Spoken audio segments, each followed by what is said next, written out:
하나님 말씀 함께 나누겠습니다.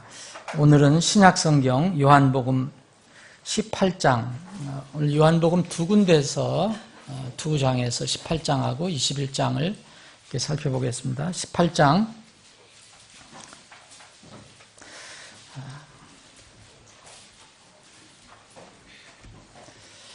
오늘 앉아서 그냥 읽겠습니다. 제가 읽고 여러분들이 함께 읽을 부분을 말씀드리겠습니다. 15절입니다. 시몬 베드로와 또 다른 제자 하나가 예수님의 뒤를 따라가니 그 제자는 대제사장을 아는 자더라.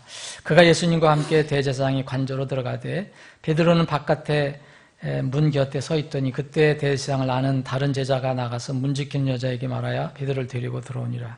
그때 문을 지키던 소녀가 베드로에게 이르되 너도 이 사람의 제자들 가운데 하나가 아니냐 하니 그가 이르되 나는 아니라 하더라.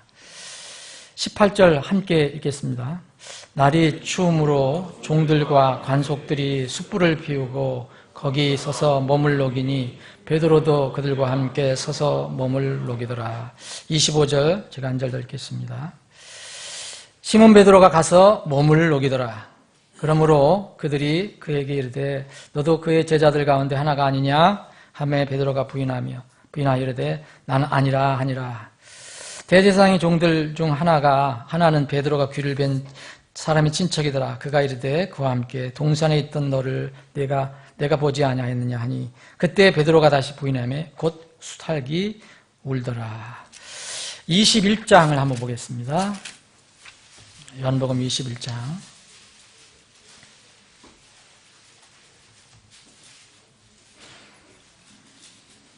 요한복음 21장, 이게 1절부터 10절까지 살펴봐야 되는데 시간을 절약하기 위해서 몇 절만 읽겠습니다.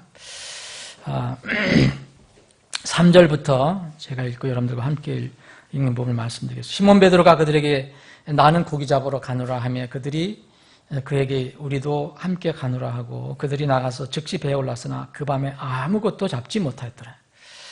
그러나 이제 아침이 될 때 예수님께서 바다에 서 계시되 제자들은 그분이 예수님이신 줄 알지 못하더라. 그때 예수님께서 그들에게 이르시되 얘들아 너희에게 먹을 것이 있느냐 하시니 그들이 그분께 대답하되 없나이다 하매 그분께서 그들에게 이르시되 그물을 배 오른편에 던지라 그리하면 너희가 얻으리라 하시므로 그들이 던졌더니 이제 물고기가 많아 그물을 당길 수 없더라. 자, 그 밑에 있는 부분 제가 읽겠습니다. 9절 함께 읽겠습니다. 함께 읽겠습니다. 그들이 땅에 올라와 곧바로 숯불이 거기 있음을 보니 그 위에 물고기가 놓여 있고 빵도 있더라. 제가 나무 읽겠습니다. 예수님께서 그들에게 이르시되 지금 너희가 잡은 물고기를 가져오라 하시매 시몬 베드로가 올라가서 가득히 찬 그물을 땅 위로 끌어당기니 큰 물고기가 153마리나 있더라. 거기 있던 모든 것이 이같이 많으나 그물이 찢어지지 아니하였더라. 예수님께서 그들에게 이르시되 와서 먹으라 하시니 제자들이 그분이 주신 줄 알므로 아무도 선생님이 누구시니까 하고 감히 그분께 묻지 아니하더라. 이에 예수님께서 오셔서 빵을 가져다가 그들에게 주시고 물고기도 그와 같이 하시니라. 아멘. 아버지 하나님, 복된 주일 아침 허락해 주심을 감사합니다. 이 시간 저희들 세상의 일을 도모하러 온 것이 아닙니다. 오직 주님을 찬양하고 경배하기 위해서 모인 것입니다. 이 거룩한 목적이 뜻이 이루어지게 해주시길 원합니다. 이 시간에 우리에게 허락하신 생명양식으로 주신 말씀을 곰곰이 묵상하며 말씀을 나누기를 원합니다. 이 시간 우리 가슴을 향해서 우리 각자의 심령을 향해서 주님께서 친히 말씀을 선포해 주시옵소서. 거룩하신 예수님의 이름으로 기도합니다. 아멘. 제가 말씀을 여러분들에게 나누기 전에 다시 한번 여러분들이 이 오늘 두 챕터에 있는 말씀을 나누는데 여러 부분을 읽으니까 정리가 안 됐을 수 있을 것 같아서 제가 중요한 부분을 다시 한번 읽겠습니다. 요한복음 18장 18절 날이 추움으로 종들과 관속들이 숯불을 피우고 거기 서서 몸을 녹이니 베드로도 그들과 함께 서서 몸을 녹이더라. 21장 9절 그들이 땅에 올라와 곧바로 숯불이 거기 있음을 보니 그 위에 물고기가 놓여 있고 빵도 있더라. 여러분 두 말씀 중에서 공통점을 이제 발견하셨을 것입니다. 올 가을은 짧을 것 같다는 느낌이 듭니다. 맞는지 안 맞는지 모르겠지만 지난주만 해도 에어컨을 틀은 걸로 알고 있는데 정말 더워서 시원한 것을 찾은 그런 때였는데 지금은 갑자기 기온이 떨어져서 이제 따뜻한 것이 좋은 계절이 되었습니다. 일주일 전만 해도 불이라면 뜨겁고 우리 땀을 흘리게 하는 그런 것이라 여러분 어떻게 했습니까? 멀리했죠. 피하고 싶었죠. 근데 이제는 몸이 간사한지 마음이 간사한지 일주일 만에 불이면 가까이 가서 몸을 녹이고 싶은 그런 것이 되었습니다. 오늘은 베드로와 두 개의 불이라는 제목으로 말씀을 나누기를 원합니다. 우리가 읽은 부분에 두 개의 불을 여러분들이 발견하셨을 것입니다. 우리가 첫 번째 요한복음 18장에서 나눌 수 있는 여러분들과 함께 나눌 수 있는 불의 의미는 베드로가 함께 있었던 세상의 불입니다. 오늘 요한복음 18장 18절을 보면 날이 추움으로 그랬어요. 종들과 관속들이 숯불을 피웠다. 화투불을 피우고 거기 서서 몸을 녹이고 있었는데 베드로도 그들과 함께 서서 몸을 녹였더라 그랬습니다. 날이 추움으로 이런 말이 성경에 나왔습니다. 유대인의 6월절 명절입니다. 지금 이들은 명절을 지키고 있습니다. 유대인의 6월절 명절 전후는 우리 달력으로는 대략 3월 말이나 4월 초순 정도 됩니다. 이때쯤 우리나라도 아직 이제 밤이면 좀 춥죠. 아직 완전한 봄이 아니라. 그런 것처럼 팔레스타인 지방도 이때 밤 날씨가 춥습니다. 그래서 성경은 그렇게 얘기합니다. 날이 추움으로.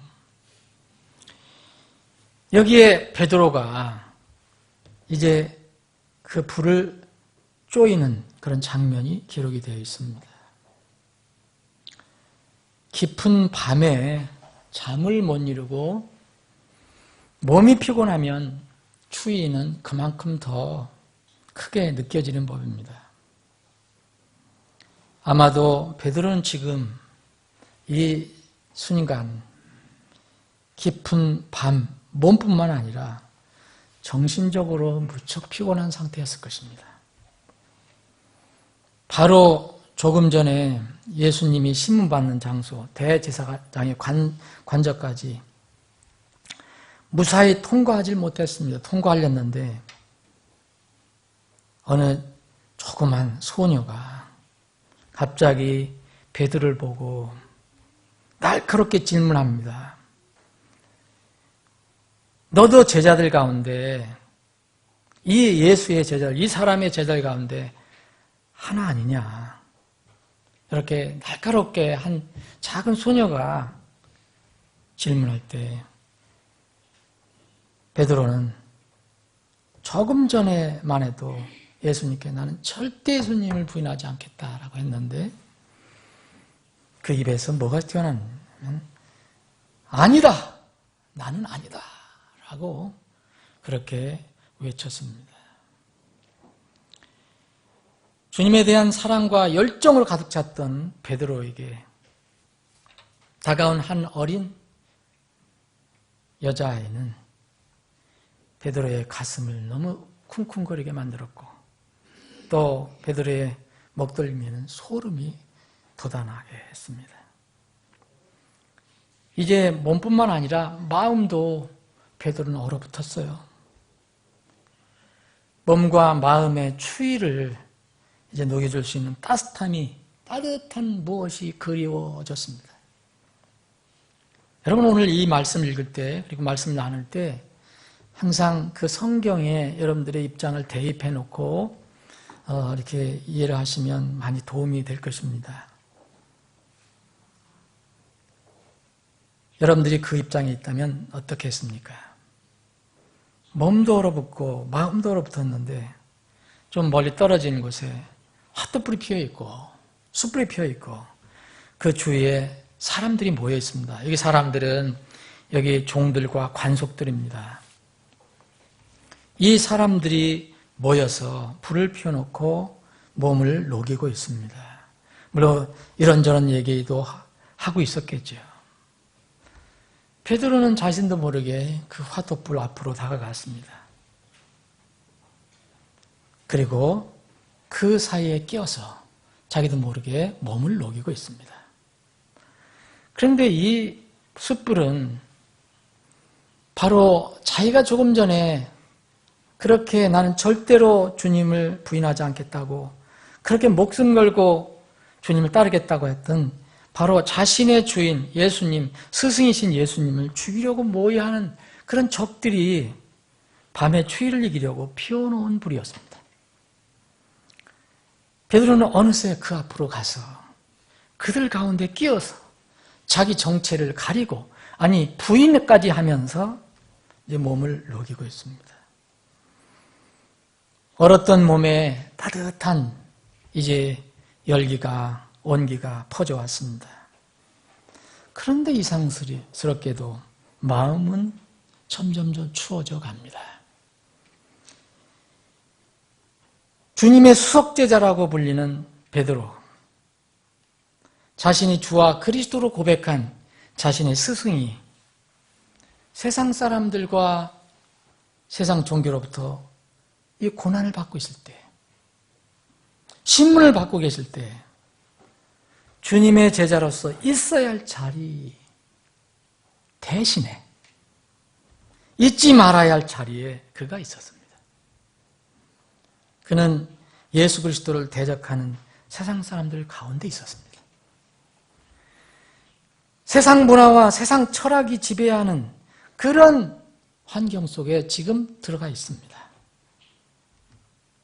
베드로는 예수님의 진리를 전하러 그곳에 간 것이 아닙니다. 조금 전까지만 해도 예수님을 전하겠다, 진리를 전하겠다, 목숨 다하면서 하겠다고 했던 그곳이 아닙니다. 베드로는 구령을 하려고 간 것도 아닙니다. 그리스도인들은 세상에 살되 세상에 속하지 않은 사람들입니다. 이 베드로의 잠시 동안의 모습은 우리에게 우리 모습을 잘 살펴보게 하는 그런 교훈이 들어있습니다. 우리는 분명히 거듭난 그리스도인입니다. 여러분들 다 거듭난 그리스도인이라고 믿는다면 그럼 우리는 두 발을 딛고 이 세상에 살지만 그렇지만 우리는 신분상으로는 결코 이 세상에 소속된 사람이 아닙니다. 그러므로 그리스도는 세상에 살되 세상에 속하지 않고 하늘에 속한 사람이라는 것과 자신의 사명이 무엇인지를 삶을 통해서 어디서나 떳떳이 고백해야 합니다. 이렇게 하지 않을 때 어떤 모습이 드러나며 어떤 결과가 나타나는가를 성경은 의미 있게 우리에게 설명해 주고 있습니다. 그냥 읽으면 모릅니다. 쓴 열매를 거둬들입니다. 그리스도인이 하나님의 자녀가 있어야 할 곳에 있지 않고 잊지 말아야 할 곳에 있을 때, 그리고 자신의 믿음과 다른 세상 문화와 세상 철학이 지배하는 사람들 가운데 있을 때 어떤 열매를 거두게 되는가? 베드로의 이 모습, 몸은 따뜻해 오는데 마음은 점점 더 추워지고 뭔가 두려운 생각이 있고 누가 또 옆에서 당신은 예수의 제자가 아니라고 또 물을까 두려워하면서, 그러나 여전히 자기는 거기에서 몸을 녹이고 있습니다. 이 베드로의 이 모습이 이 세상을 살아가는 때때로 우리들의 슬픈 자화상이 될 수도 있습니다.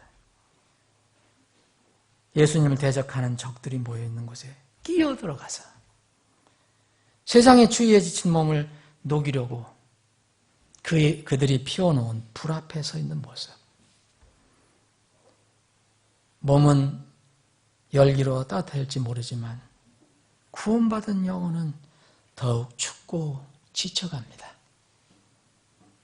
베드로는 마지막 수탉이 울기 전까지 마음에 평안이 없었습니다. 마음은 점점 추위에 굳어갔습니다.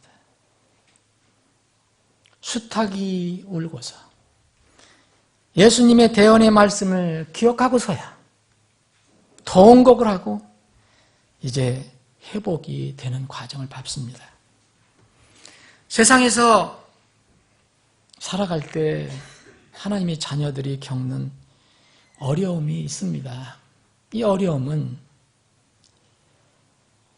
육체적이고 물리적인 방법으로는 해결이 되지 않습니다. 여러분들 이걸 명심해야 합니다. 여러분들이 진실로 하나님의 자녀라면, 여러분들이 분명히 구원받은 하나님의 백성이라면 명심해야 됩니다.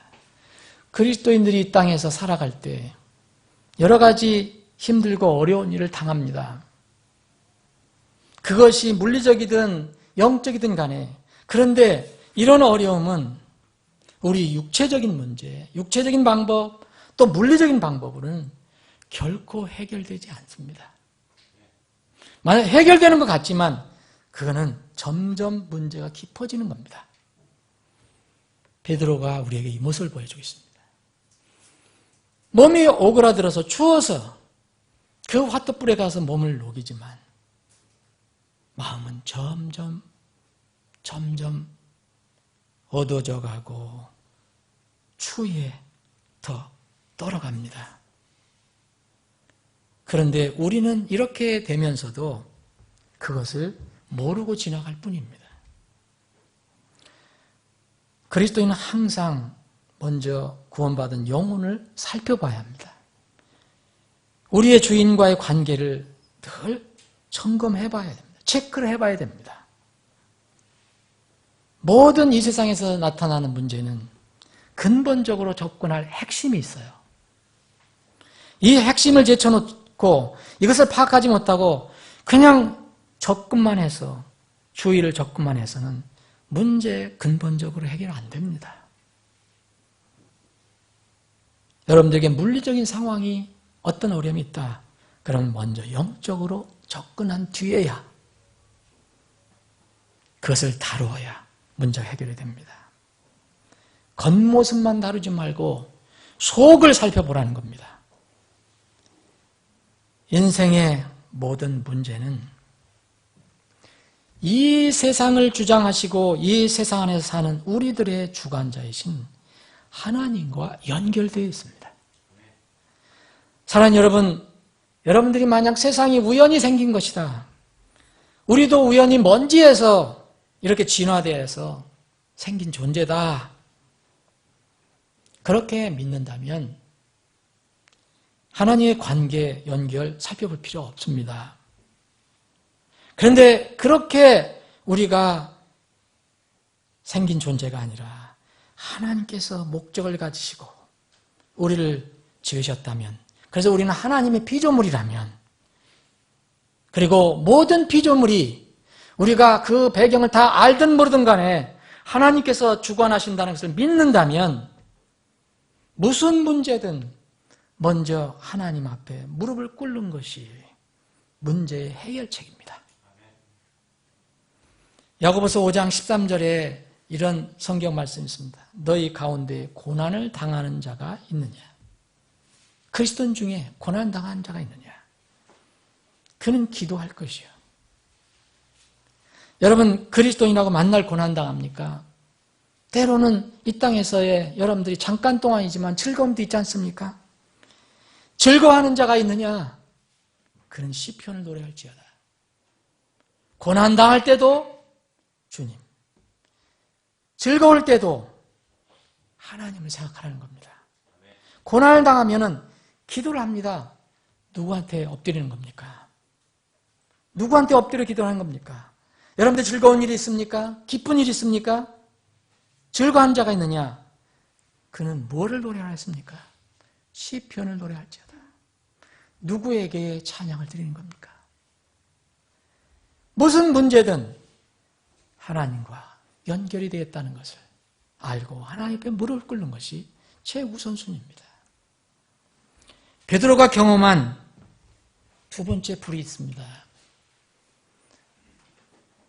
성경에 기록되지 않은 이런 경험이 베드로가 있는지 모르지만 성경은 요한복음에서 베드로가 경험한 두 불을 얘기해주고 있습니다.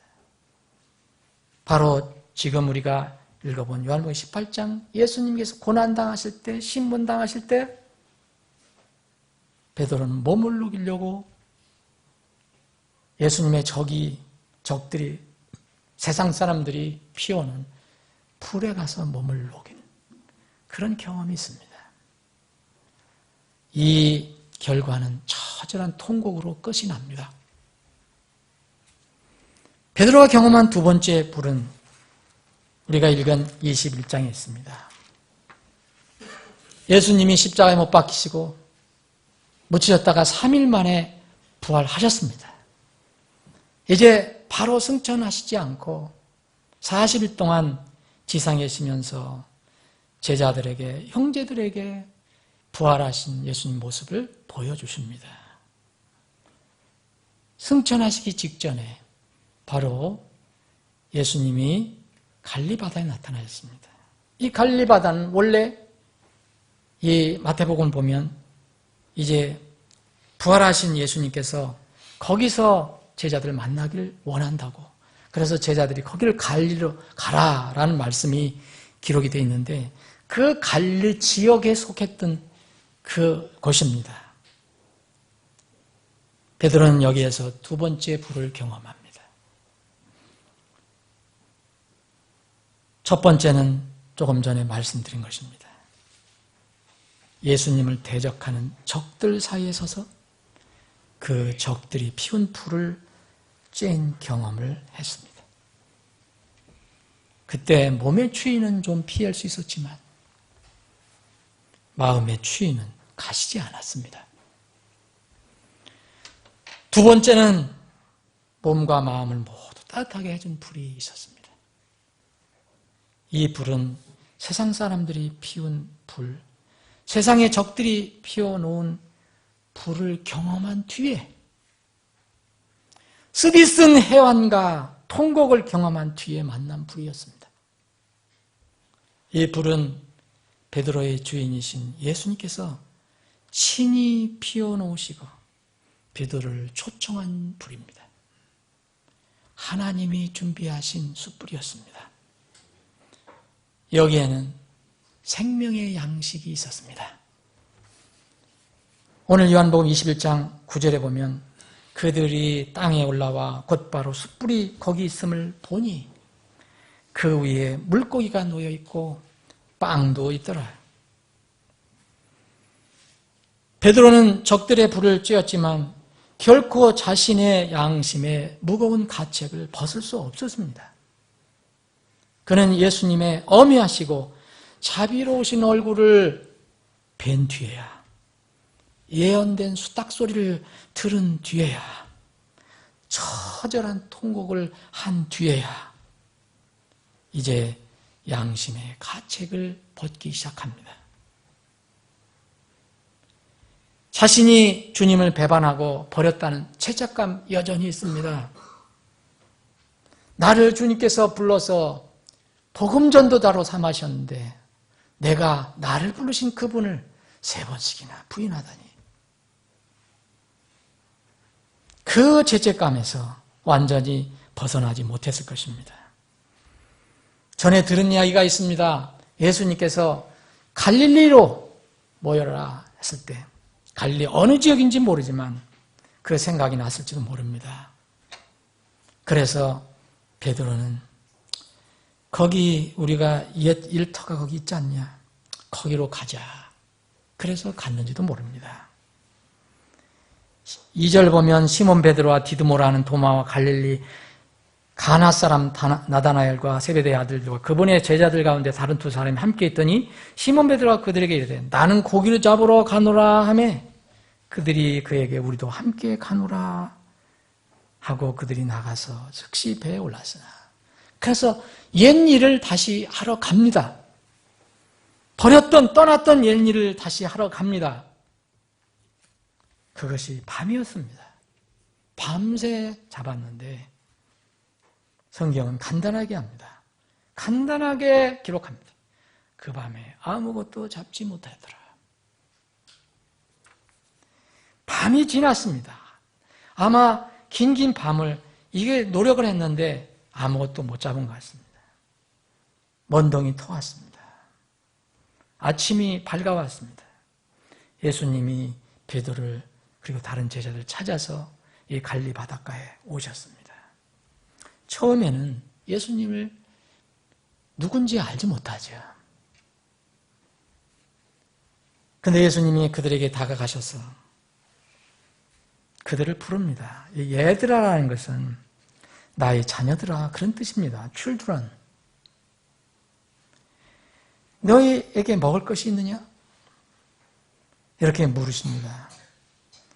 그들의 대답은 밤에도 아무것도 못 잡았습니다. 밤새도록 못 잡았습니다. 먹을 것이 있느냐? 그들의 대답은 뭡니까? 없습니다. 아무것도 먹을 것이 없습니다. 그래서 예수님께서는 그래, 내 말을 들어봐라. 그물을 배 오른편에 던져라. 그러면 너희들이 얻을 것이다. 물고기 많이 잡을 것이다.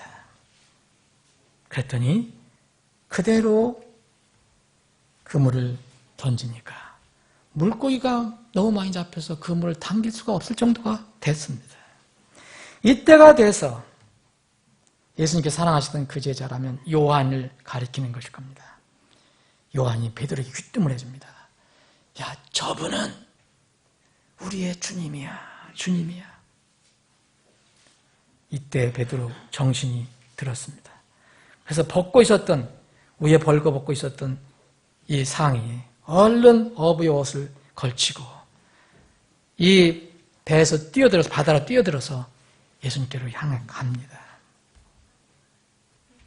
땅 위에 올라와 보니까 거기에는 숯불이, 따뜻한 숯불이 거기 준비되어 있었고 그 숯불 위에는 물고기가 이제 익어가고 있었을 것입니다.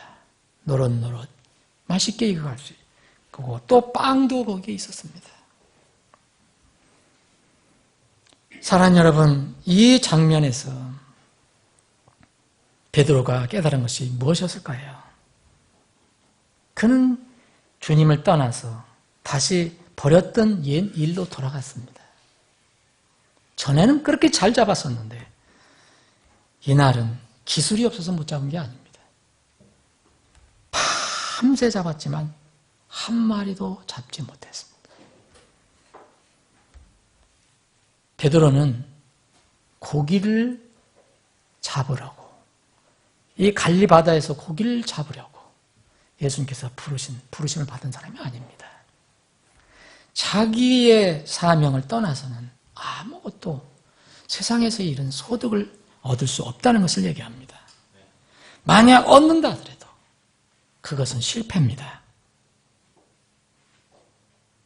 아무리 열심히 해도 이미 한번 하나님이 영광을 위해 버렸던 일을 다시 취하면 거기에는 실패와 좌절과 절망만 있을 뿐입니다. 거기에는 아무 소득이 없습니다. 거듭난 영혼 베드로가 먹을 양식도 전혀 없습니다. 예수님께서 그것을 깨닫게 하시려고 물으셨습니다. 얘들아, 너희들이 먹을 것이 있느냐? 없습니다. 거듭난 하나님의 자녀가 세상의 불을 즐기고 난 뒤에는 자신의 영을 위한 먹을 것은 없습니다. 그 순간만이라도 그것은 찾지 못합니다. 우리는 때때로 착각합니다. 세상의 불을 잘 쬐이면서, 많이 쬐이면서도 동시에 영적인 양식을 잘 얻는다고. 이것은 착각입니다. 여러분이 육체의 배를 배부르게 하는 음식을 먹는다고 영적인 기갈을 해소하는 것은 아닙니다. 사랑하는 여러분, 우리 중에 또 이 말씀을 듣는, 인터넷을 통해서 듣는 분 중에 베드로와 같은 상황에 있는 분이 혹시 있을 수 있다면 어떻게 이 문제를 대처할 수 있습니까? 베드로는 이제 간절하게 자신의 얼어붙은 영혼과 몸을 녹일 수 있는 또 다른 숯불이 필요했습니다. 대제사장의 관저에서 예수님을 대적하고 죽이려고 모여야 하는 그런 원수들이 피운 불, 그 불이 아니라 다른 불이 필요했습니다. 자신의 몸과 영혼을 녹일 수 있는 불. 그 불은 불신 세상이 피운 불이 아닙니다. 그 불은 바로 하나님께서 직접 피우신 사랑의 숯불이 되어야 합니다. 우리가 이것이 필요합니다. 영혼과 몸이 고단한 신자 베드로가 쉬고 먹을 수 있는 음식이 있는 불, 그것이 베드로에게는 필요했습니다. 이것을 주님은 너무나 잘 아시고 베드로를 찾아가신 것입니다. 그 밤에 찾아가신 겁니다. 그러나 그가 깨달음이 필요합니다. 밤새도록 잡아야 아무 소득이 없다는 것을 깨달아야 합니다. 점점 몸은 오그라들고 춥다는 것을 깨달아야 됩니다. 그때 그 앞에 주님이 준비하신 불이 필요했습니다. 베드로는 주님께서 준비하신 불을 쬐고 불 위에 준비된 물고기와 빵을 먹었을 것입니다.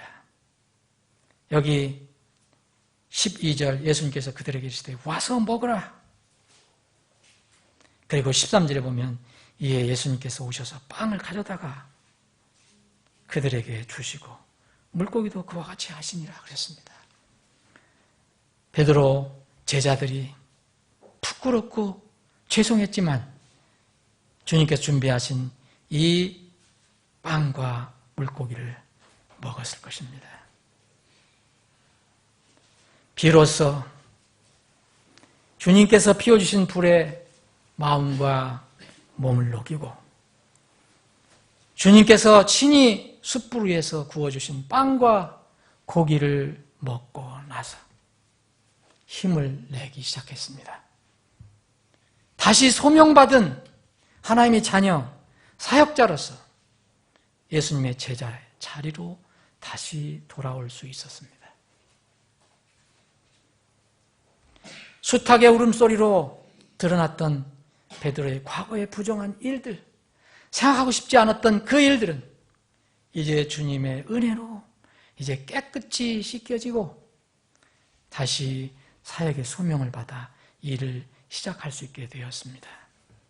여러분, 이 이후에 예수님과 베드로의 대화는 잘 아실 것입니다. 베드로가 다시 이 예수님으로부터 목회 사명을 다시 상기받고 다시 목회에 들어가게 됩니다. 너희는 내 양을 먹이라. 내 어린 양을 먹이라. 내가 정말 이것들보다 나를 사랑하느냐? 그렇다면 내 양을 먹이라라고 다시 소명을 일깨워 주십니다. 사랑하는 여러분, 우리는 누구나 넘어질 수 있고 실수할 수 있고 또 게을러질 수 있고 하나님의 사명에서 이제 떠나서 세상에 들어갈 수가 있습니다. 그렇게 하는 것이 잘하는 일은 아니지만 우리는 연약하고 부족한 존재이기 때문에 그렇게 할 수도 있습니다. 그때 중요한 것은 주님을 바라보고 회복하는 겁니다. 어떤 문제가 생길 때 그 문제를 근원적으로 해결할 수 있는 길을 찾는 겁니다. 근데 대부분 우리가 하는 것은 인간의 생각을 앞세웁니다. 세상이 가르쳐주는 그 지혜로, 세상에 주는 사상으로, 세상에 주는 철학으로 그것을 접근합니다. 그 근본적으로 해결이 되지 않습니다. 밤새도록 잡아야 고기가 낚여지질 않습니다. 여기서 고기, 물론 갈리바다에 가서 고기 그물을 던지면 잡을 수 있었겠죠. 뭘 얘기합니까? 베드로가 먹을 수 있는 것이 없다는 것입니다. 그래서 먹을 것이 있느냐 묻지 않습니까? 먹을 것이 아무것도 없습니다. 여러분, 우리가 어떤 고기를 잡으러 가든지 그물 치러 가든지 낚시를 하러 가든지 그러면 못 먹는 고기가 걸려 올라옵니다. 다 버립니다. 그것은 우리 그리스도인들에게는 먹는 음식이 있습니다. 못 먹는 음식이 있습니다. 이사야 대언자가 예수님으로부터, 하나님으로부터 사명을 다시 받습니다. 그런데 너무 제가 너무 부족하고 부정하다. 어떻게 제가 하나님의 사역자로서 일을 할 수 있습니까? 하나님의 그 놀라운 거룩한 모습을 보고 나서 이사야는 그렇게 얘기합니다. 내가 화가 있다. 이럴 때 하나님께서는 회복시켜서 다시 일할 수 있게 하십니다. 이사야서 6장에 보면 이런 말씀이 있습니다. 5절, 그때 내가 이르기를 내게 화가 있도다. 나는 입술이 부정한 사람이요 입술이 부정한 백성이 한가운데 거함으로 망하게 되었나니 내 눈이 왕 곧 만군의 주를 보았도다 하였더라. 그때 스랍들 중에서 하나가 부집게로 제단에서 불타는 숯을 취해 손에 가지고 내게로 날아와. 여기도 숯불이 있습니다. 그것을 내 입에 대며 이르되 보라, 이것이 내 입술에 닿았으니 내 불법이 제거되고 내 죄가 깨끗하게 되었느니라 하더라. 또 내가 주의 음성을 들은즉 이르시되 내가 누구를 보내며 누가 우리를 위하여 갈까 하시니 그때 내가 이르되 내가 여기 있나이다. 나를 보내소서 하였더라. 조금 전에는 내가 하나님의 일을 할 수 없으면 나는 화가 있도다. 내 부정한 눈으로 그 거룩한 주의 모습을 보았다. 그럴 때 주님께서 이사야가 한 거 아무것도 없습니다. 주님께서 친히 모든 문제를 해결해 주십니다. 이사야는 고백한 것뿐입니다. 베드로는 한 것이 아무것도 없습니다. 차이가 부족하고 연약하다는 것, 그것만 인정하고 주님이 하시는 것, 그것을 은혜로 받은 것입니다. 사랑하는 여러분, 하나님께서 만드셔서 우리 하나님이 자녀들에게 주신 어떤 믿음에 관련된 사전이 있다면 이 사전에는 세상 사전이 아닙니다. 하나님의 자녀들이 가지고 있는 믿음의 사전이 있다면 세상과의 타협, 세상과의 동화, 세상에 돌아가는 것, 세상을 뒤돌아보는 것, 이런 단어 없습니다. 죄와 불의로의 회귀, 이런 억구도 없습니다. 누가복음 9장 62절에 보면 주님께서 이런 말씀하십니다. 손에 쟁기를 잡고 뒤를 돌아보는 자는 하나님의 왕국에 합당하지 아니하리라.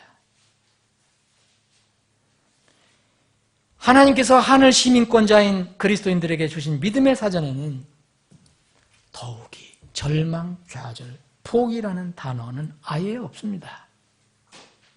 그런데 그리스도인들은 하나님께서 인정하지 않는 이런 단어, 하나님의 믿음의 사전 만들어 주신 그곳에 전혀 들어있지 않는 단어들을 생활 속에서 너무 자주 사용합니다. 원인이 있습니다. 하나님께서 정해주신 믿음의 가이드라인을 따르지 않기 때문입니다.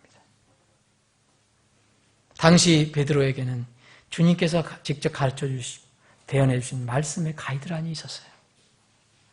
3년 반 동안 계속 가르쳐 주신 말씀이 있었어요. 그런데 베드로는 주님 말씀되신 자기 자신의 생각, 육신의 생각, 혈기를 앞세워서 그것이 믿음이라고 주장하면서 그것을 자신의 믿음의 가이드라인으로 삼았습니다. 지금 현대 그리스도인들에게는 이미 기록되어 고정된 이 변함없는 하나님께서 온전하게 보존해 주신 이 하나님의 말씀이 믿음과 실천의 가이드라인입니다. 이것을 무시하고 자신의 생각이라고, 자신의 뜻이라고, 그것을 믿음이란 이름으로 육신을 따라가면 베드로처럼 영적으로, 물리적으로 큰 고통을 피할 수 없을 것입니다. 사랑하는 여러분, 물론 신실한 그리스도인들도 때로는 주님의 이 가르침을 따르지 못하고 넘어질 수도 있습니다. 주님의 마음을 우리가 아프게 할 때도 있습니다. 완벽한 분은 주님 한 분뿐이기 때문입니다. 사람은 허물과 연약함이 있습니다. 그런데 우리가 잊지 말아야 할 것은 주님께서 우리에게 완벽한 것을 요구하는 것이 아니라는 것입니다. 주님께서 우리에게 요구하시는 것은 그냥 순종하는 것을 원하십니다.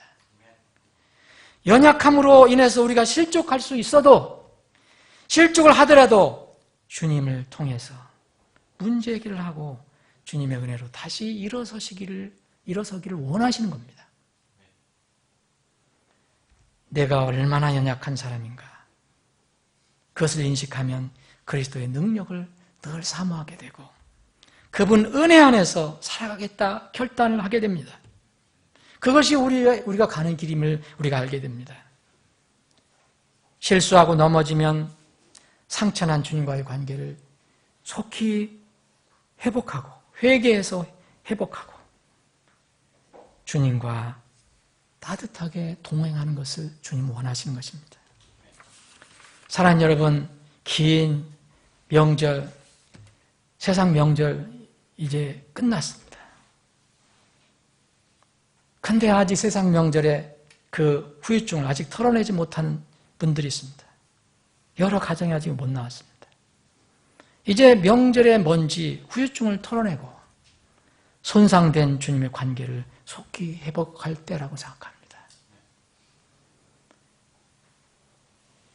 베드로는 유대인 명절에서 그 사람들 속에 끼어서 세상 명절 속에 그들이 있을 때 거기에서 실수를 했습니다. 정말 우리가 빨리 주님과의 관계를 회복하고 다시 구원의 기쁨, 사명을 다시 일깨워서 일을 해야 할 때입니다.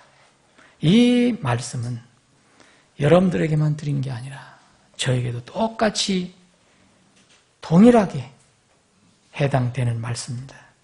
저도 지난 명절 연휴 기간에 적지 않게 힘이 빠졌었습니다. 영적으로 그랬다는 것입니다.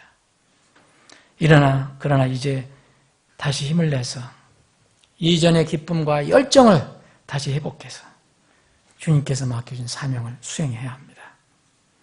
우리 앞에 믿음으로 해야 할 일이 너무 많이 놓여 있습니다. 여러분, 다음 달이면 우리 모임이 이곳에 옮겨온 지 2년이 됩니다.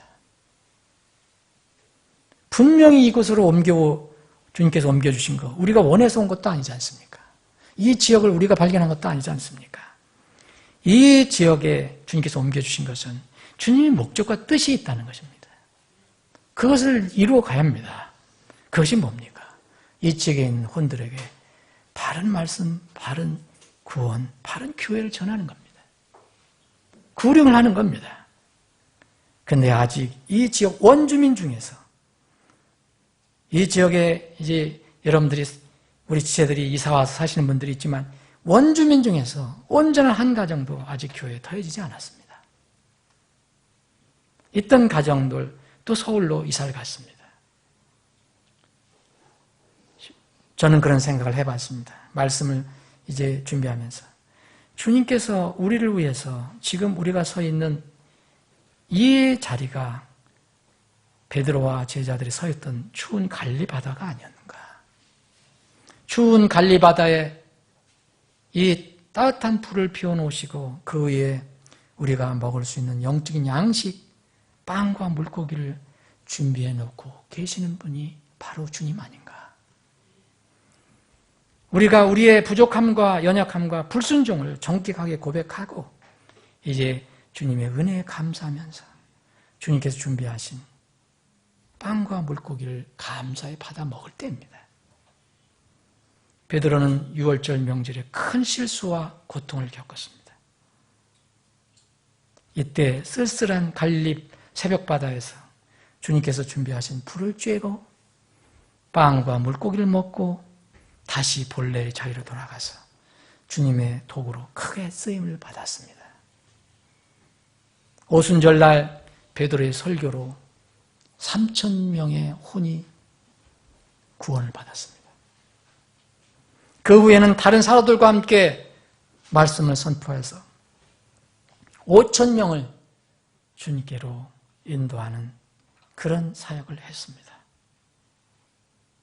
주님께서 지금 여러분과 저를, 우리 교회를 이 지역에 고기를 낚는 업으로 쓰시기를 원하십니다. 여러분들 그렇게 고기를, 사람을 낚는 업으로, 주님의 업으로, 하나님의 업으로 쓰임받기를 원하지 않으십니까? 부디 그러한 복이 여러분과 저에게, 그리고 우리 교회 모임에게 임하기를 간절히 소망합니다. 기도하시겠습니다.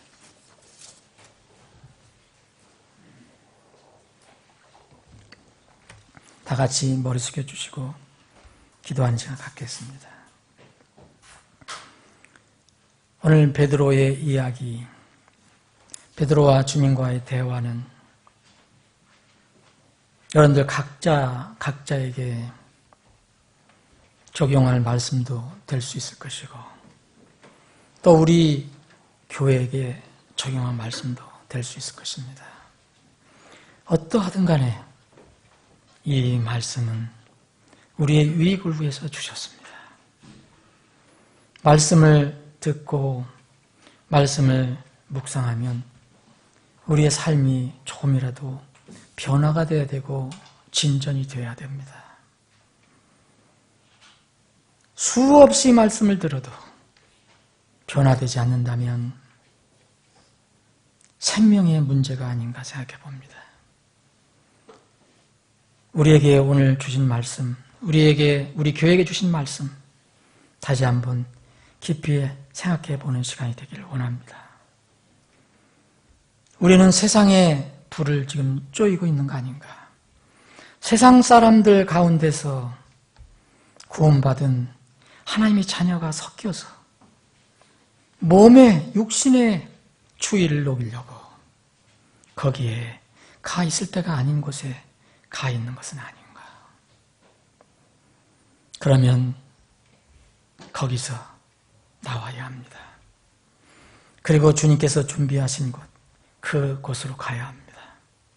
갈릴리, 비록 쓸쓸하지만 갈릴리 바닷가로 가서 거기서 주님을 만나고 주님께서 준비하신 불을 쪼이고 불 위에 준비하신 물고기와 빵을 감사히 먹어야 합니다. 그래야만 회복이 됩니다. 사랑하는 여러분, 또 여러분들 중에 개인적인 어려운 문제 있습니까? 물리적으로 접근하지 마십시오. 반드시 하나님의 관계, 영적인 문제로 접근하십시오. 그러면은 해결책이 나올 것입니다. 부디 오늘 말씀이 여러분들에게 격려와 힘이 되시기를 바랍니다.